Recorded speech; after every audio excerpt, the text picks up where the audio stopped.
Oke, assalamualaikum warahmatullahi wabarakatuh. Dengan Aryo di sini, kita akan melanjutkan perbincangan kita tentang assessment center. Setelah sebelumnya kita bicara tentang kompetensi dan bagaimana memahami kompetensi, apa kompetensi yang kita cari dan sebagainya. Kita akan masuk kepada sesi pengantar assessment center pada bagian yang kedua, yaitu tentang prinsip-prinsip dasar dari assessment center itu sendiri. Oke. Baik, kalau kita lihat di sini, gitu ya, bahwa apa sih yang terpikir dalam pikiran Anda ketika mendengar kata assessment center?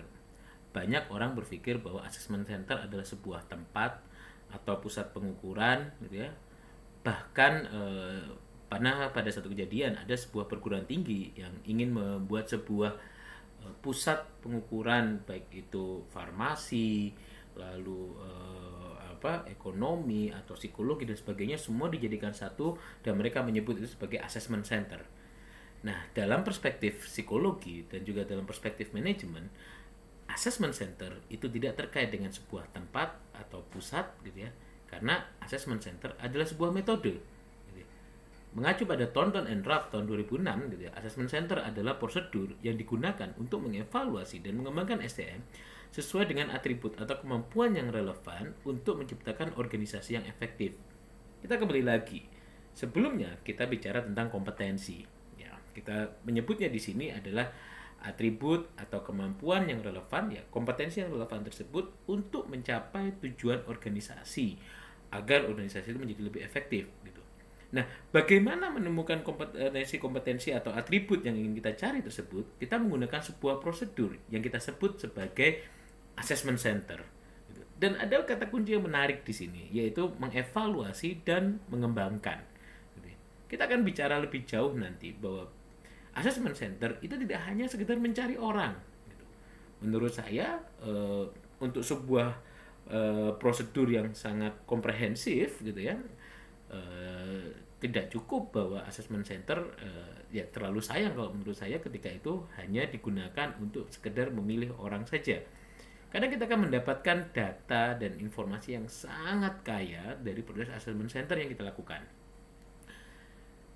Berikutnya, bahwa metode assessment center itu sendiri dianggap sebagai sebuah metode yang menawarkan instrumen yang lebih fleksibel untuk mengukur dan mengembangkan individu dalam lingkungan kerja yang sangat dinamis.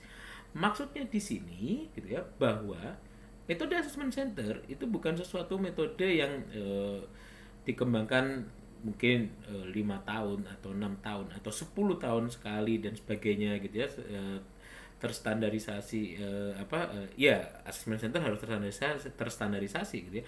Tapi bahwa kita bisa mendesain assessment center tersebut sesuai dengan karakteristik organisasinya.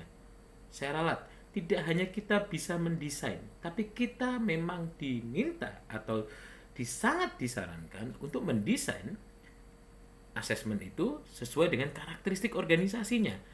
Stimulus atau kasus yang diberikan dan sebagainya itu menggambarkan realita atau dinamika yang terjadi sehari-hari, gitu ya, dalam konteks di organisasi, gitu. Oke.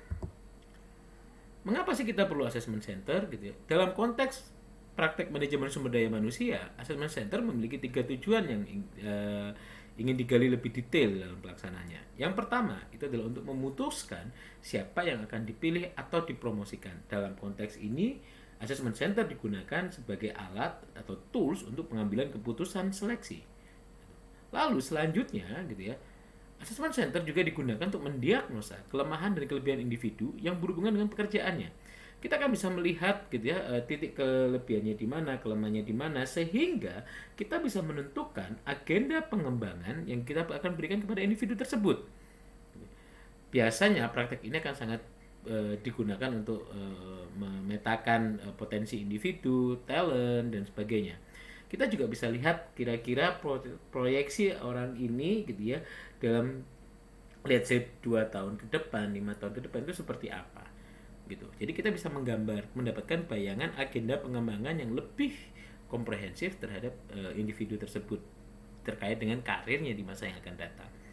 gitu ya, kita juga perlu ingat gitu ya bahwa organisasi itu memiliki tugas gitu ya untuk memfasilitasi individu untuk berkembang.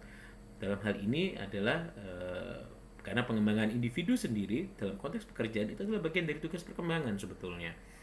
Lalu berikutnya gitu ya bahwa assessment center dalam konteks MSDM ini juga bertujuan untuk mengembangkan keterampilan atau kemampuan yang dibutuhkan untuk pekerjaan tertentu. Kita akan lebih spesifik gitu. Kita akan mencari skill-skill yang spesifik untuk pekerjaan-pekerjaan tertentu tersebut. Baik. Selain itu gitu ya, kalau kita bicara lebih dalam lagi kenapa kita perlu assessment center gitu ya. Kita akan membicarakan keunggulan-keunggulan yang dimiliki oleh assessment center. Yang pertama, bahwa assessment center dapat mengukur atribut yang kompleks. Bahkan pada titik tertentu itu bisa mengukur atribut-atribut yang mungkin sulit untuk diukur dengan metode yang lain gitu ya. Contoh integritas, adaptabilitas, kerjasama gitu ya. Yang pada titik tertentu mungkin ketika ditawarkan dengan konsep katakan self report assessment bisa jadi akan menjadi faking katakan gitu ya. Lalu berikutnya gitu ya, assessment center dinilai valid dan adil bagi mereka yang berpartisipasi di dalamnya. Karena apa? Karena proses yang terstandar tadi, orang mendapatkan kasus yang sama dan dia diminta untuk merespon secara natural gitu ya. Sehingga orang-orang yang berpartisipasi di dalamnya memiliki kesempatan yang sama untuk menunjukkan kompetensi yang dimiliki, untuk merespon stimulus yang diberikan dengan menunjukkan actual behavior-nya dia. Dan perlu diingat sekali lagi bahwa assessment center ini merupakan bagian dari behavioral assessment gitu ya, karena lebih menekankan pada bagaimana memunculkan perilaku tersebut gitu ya, dan perilaku tersebut sebagai evidence untuk apakah memang orang tersebut memiliki kompetensi yang kita harapkan atau tidak gitu. Lalu selanjutnya assessment center dapat meminimalisir dampak-dampak negatif dari pengukuran. Kita bisa melihat bahwa assessment center gitu ya dengan penugasan-penugasan yang lebih terkait dengan pekerjaan gitu ya, keseharian dan sebagainya, atau menggali pertanyaan dengan pertanyaan-pertanyaan yang berbasis pada pengalaman dan sebagainya, itu membuat orang lebih rileks dalam menjawab atau mengatasinya gitu ya. Jika dibandingkan dengan asesmen-asesmen yang lain mungkin lebih stressful pada titik tertentu. Dan selanjutnya, assessment center juga dapat memprediksi kriteria yang bervariasi, tidak hanya satu atau dua kriteria, tapi bisa lebih beragam, dan itu bisa lebih kalau saya bilang akan ada kaitan antara satu kriteria dengan kriteria yang lain, dan itu kita bisa gunakan dengan assessment center sebagai prediktor yang cukup kuat untuk itu, baik itu terkait dengan tujuan kita untuk melakukan developing atau juga untuk seleksi. Oke. Iya, assessment center sendiri sebuah metode yang cukup well established sebetulnya, gitu ya, dan mereka memang memiliki standar, gitu ya, guidelines yang seharusnya bisa menjadi pegangan bagi semua pelaksana assessment center, gitu ya, di mana mereka mensyaratkan bahwa tidak semua metode assessment center itu dikatakan bisa mengklaim dirinya sebagai assessment center. Maksudnya di sini bahwa kadang orang mengklaim assessment center gitu ya. Tapi apakah itu betul-betul sebuah assessment center atau tidak? Ya, kita akan melihat elemen-elemen dasar yang dibutuhkan dalam assessment center ini. Setidaknya ada 1, 2, 3, 4, ada 8 elemen dasar yang harus dipenuhi sebagai kalau ingin dikatakan sebagai sebuah assessment center gitu ya. Yang pertama itu adalah melakukan job analysis. Kita pada pertemuan sebelumnya saya sudah menyampaikan bahwa kita prosesnya adalah mencari kompetensi yang dibutuhkan, gitu ya. Baik dari sisi aspek organisasinya maupun juga aspek pekerjaannya, gitu ya. Sehingga kita bisa mendapatkan gambaran kompetensi yang dibutuhkan itu apa, yang relevan, yang sangat kita butuhkan itu apa.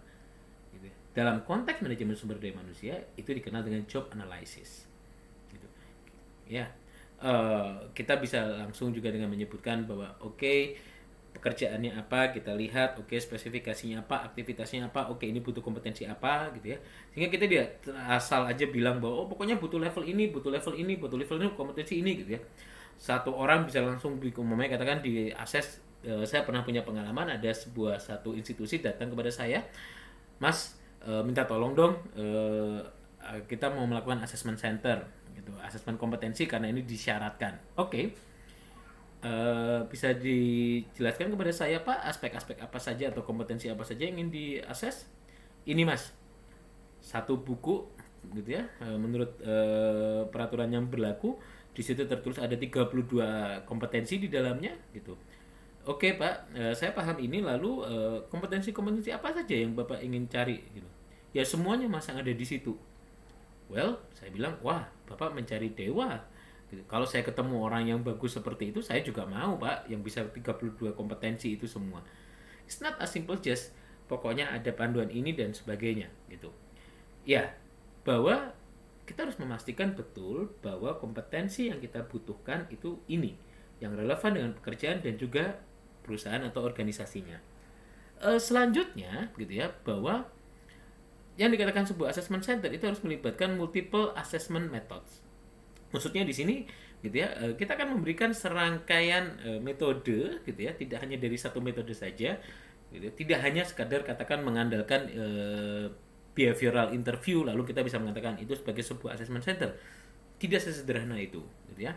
Karena bisa jadi assessment center gitu ya, yang dipastikan bahwa assessment center harus melibatkan minimal setidaknya 2 atau lebih gitu ya, atau saya bahkan bilang kalau bisa 3 gitu ya, 3 instrumen metode yang metode assessment yang kita gunakan gitu. Tapi dipastikan bahwa kita menggunakan multiple assessment methods.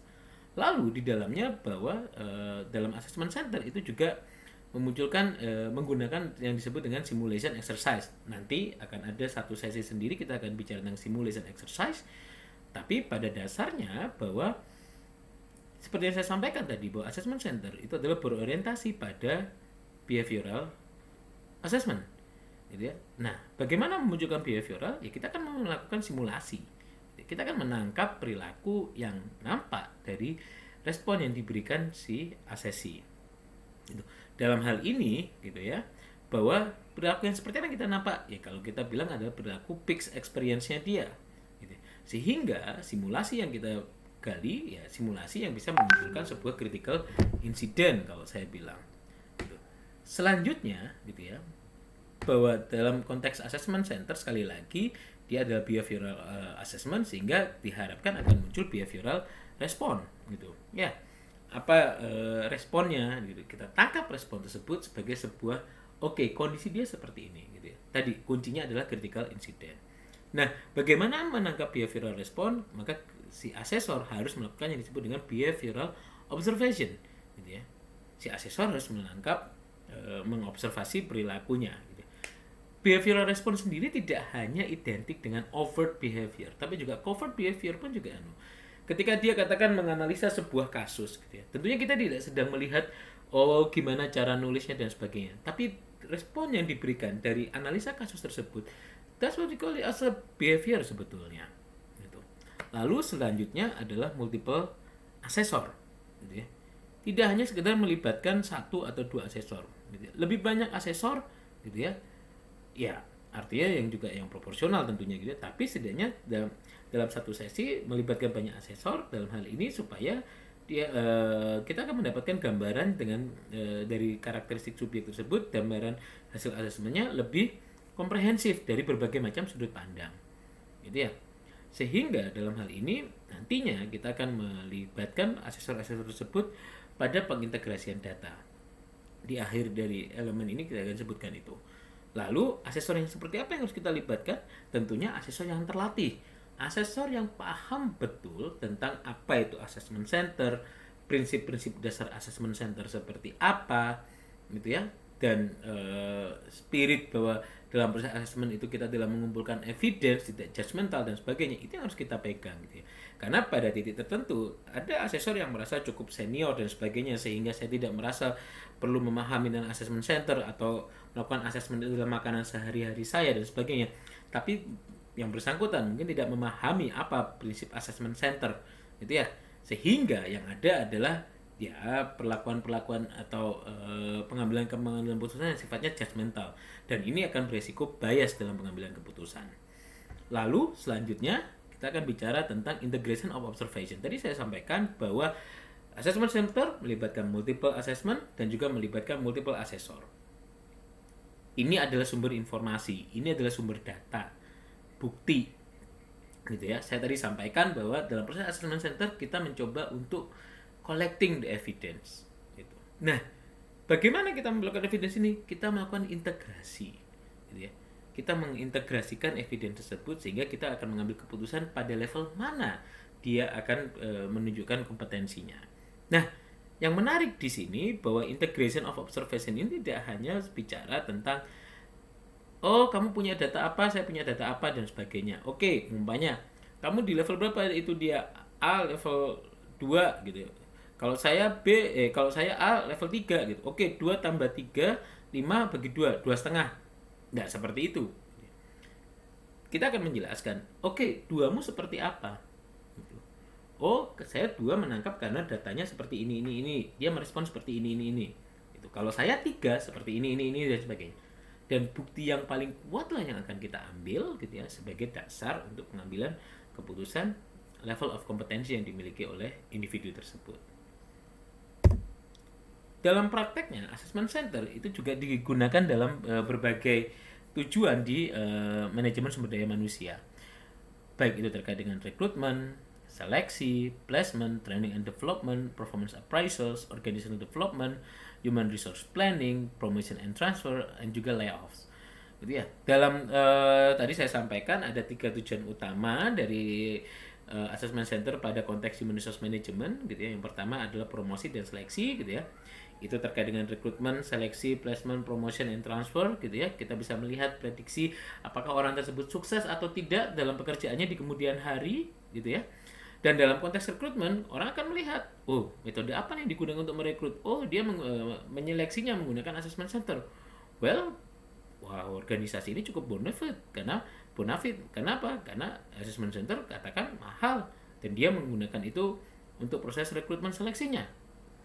Itu akan memberikan nilai tambah bagi organisasi. Lalu tadi saya sampaikan juga bahwa assessment center tidak hanya sekedar untuk melakukan evaluasi atau seleksi atau promosi, tapi juga untuk agenda pengembangan, gitu ya. Dari sini kita akan bisa mendapatkan informasi training and development yang dibutuhkan apa, gitu ya, termasuk juga mengevaluasi performance-nya dia, gitu ya.